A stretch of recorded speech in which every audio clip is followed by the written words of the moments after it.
gini, mengenai perilaku di jalan ya, terutama di lampu merah ini. Pernah nggak guys ngalamin kita berhenti di lampu merah gitu ya, udah sama-sama berhenti, sama-sama nunggu.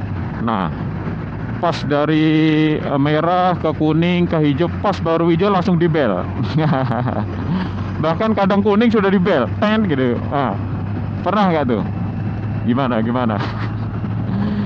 Saya kadang berpikir gitu.